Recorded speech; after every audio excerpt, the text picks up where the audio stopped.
Salam sejahtera saya ucapkan kepada para hadirin.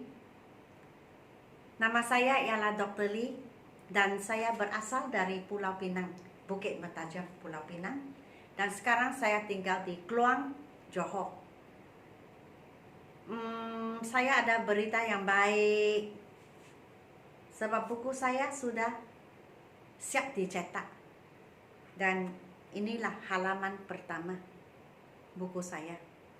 Jadi buku ini telah dihantar kepada saya pada hari Jumaat yang lalu, 2 hari yang lalu.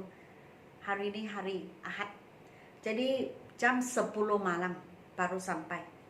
Jadi sebab hujung minggu saya tidak dapat membuat apa-apa, hanya saya maklumkan kepada penempah bahawa buku sudah sampai.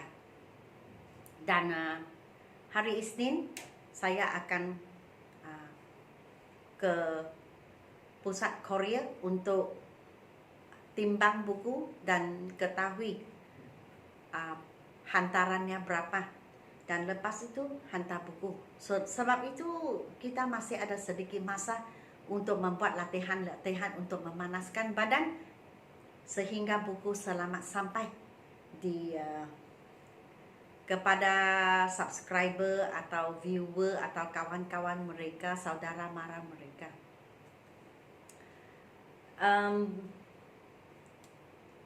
Buku yang saya tempah kita panggil batch yang pertama. Maksudnya order yang pertama itu semua dijual, tidak ada lagi. So maksudnya buku ini habis dijual. Jadi ini tempahan pertama saya, first order. Jadi sudah habis dijual. Tetapi kamu masih boleh WhatsApp kepada saya 019 7878 299. Masih boleh WhatsApp kepada saya dan tempah buku, tetapi bukan yang sudah sampai. Batch yang kedua. Order yang kedua. Order yang pertama sudah habis, tidak ada lagi. Jadi order yang kedua, jikalau kamu mau, WhatsApp lah kepada saya. Dan apabila sudah cukup jumlahnya, maka saya akan hantar ke kilang untuk dikeluarkan untuk penerbitan yang kedua. Tetapi buku itu sama, hanya lewat sedikit sampai. Jadi sebab kita masih ada masa, maka saya gunakan masa ini untuk mengajar sebelum buku itu sampai ke rumah kamu. Jadi kita masih di question words, perkataan-perkataan yang digunakan untuk bertanya. Oke? Dan bab ini agak luas. Sebab itu saya tidak boleh satu kali aja habis. Sebab channel ini, YouTube channel ini khusus untuk orang yang baru berminat atau sudah berminat tetapi baru hendak belajar. Sebab itu saya tidak akan keluarkan soalan yang terlalu rumit dan complicated sehingga yang ingin belajar nanti lepaskan. Yang mula berminat tetapi tiba-tiba tidak berminat lagi. Jadi saya rasa kalau saya buat begini gagal lah. So untuk berjaya, saya akan ajar, kita panggil step by step lah, langkah demi langkah, dari senang ke susah. Barulah kamu boleh dengan bangga sekali, saya sudah menguasai bahasa internasional begitu. Sebab itu saya ajar 2 sahaja. Sebelum ini who dan what. Sekarang whose dan which. Lepas itu ada lagi why, mengapa, when, bila, where, mana, how, bagaimana atau berapa. Kemudian whom, whose. So yang WH ini agak banyak. Jadi saya boleh buat seberapa, saya cubalah. Sebab lepas itu saya akan bermula mengajar buku ini. Saya ikut setiap bab dalam buku ini. Dan saya tidak akan mengajar di luar buku ini. Okey? Bab ke-178, lesson 178. WH questions or question words. whose dan which. Whose bermaksud siapa punya, untuk orang.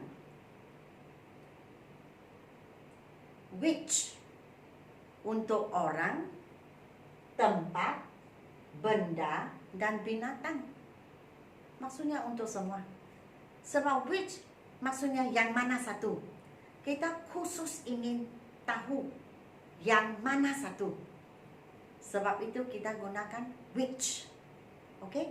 Sekarang saya sudah membina soalan dan jawaban, supaya kamu tahu mengapa jawaban sedemikian. Pertamanya, it is my pen. Ia adalah pen saya. Kalau saya jawab begini, pasti soalannya, siapa punya pen? Whose pen is it? Oh, it is my pen. That is Mr. Lim's car. Itulah kereta Mr. Lim. Atau itulah Mr. Lim punya kereta. Jadi soalannya apa? Siapa punya kereta itu? Whose car is that? Oh, that is Mr. Lim's car. Min's kitten is under the table. Kucing Min di bawah meja. Apakah soalan yang ditanya supaya saya boleh memberi jawaban sedemikian? Whose kitten is under the chair? Anak kucing siapakah di bawah meja? Atau siapa punya kucing di bawah meja? Joshua's father works in this company. Joshua punya bapak kerja di syarikat ini. Siapa punya bapak kerja di syarikat ini? Whose father works in this company? Sini. This is Helmi's rabbit. Inilah Helmi punya arnab. Soalannya apa? Siapa punya arnab? Itu. Whose rabbit is that? Nasir's cousin is studying in that college. Nasir punya sepupu belajar di college itu. Apakah jawabannya? Siapa punya sepupu belajar di college itu? Whose cousin is studying in that college? Which? I like the blue t-shirt. Saya suka t-shirt biru itu. Kemudian soalannya pasti, t-shirt yang mana kamu suka? Which t-shirt do you like? Yang mana? Ini benda. My desk is the one near the window. Meja saya ialah meja yang terletak dekat dengan tingkap. Pasti soalan, yang mana meja kamu? Which desk? Which is your desk? Or which desk is yours? The white car is cheaper. Kereta putih lebih murah. Pasti soalan yang bertanya saya apa? Kereta yang mana lebih murah? Which car is cheaper? The boy in the red cap is my brother. Budak yang memakai topi merah ialah abang saya atau adik lelaki saya. Pasti soalan yang ditanya, yang mana di antara budak lelaki ini abang atau adik kamu? Which of these boys is your brother? Yang mana satu? They went to the National Museum. Mereka pergi ke Museum Nasional. Pasti soalan yang ditanya. Which museum did they go to? Museum yang manakah mereka pergi? Yang mana satu? We study in King's College. Kami belajar di King's College. Soalannya, which college do you study in? College yang manakah kamu belajar? Oke, jadi whose siapa punya? Which yang mana satu? Oke, so setakat ini sahaja bab saya hari ini, whose dan which, dan kita sudah habis who dan what. Jadi sehingga kita berjumpa lagi di video-video yang akan datang, sama ada belajar di luar buku teks ataupun buku teks sendiri, kita masih boleh berjumpa. Jadi jangan lupa untuk menempa buku saya untuk tempahan yang kedua, untuk keluaran yang kedua, the next release, the next keluaran. yang sekarang ini sudah habis. Jadi silalah WhatsApp kepada saya. Dan sehingga kita berjumpa lagi, saya ucapkan selamat tinggal dan terima kasih kerana menonton YouTube channel saya. Jangan lupa untuk memberi saya like, share, and subscribe. Sekian, terima kasih.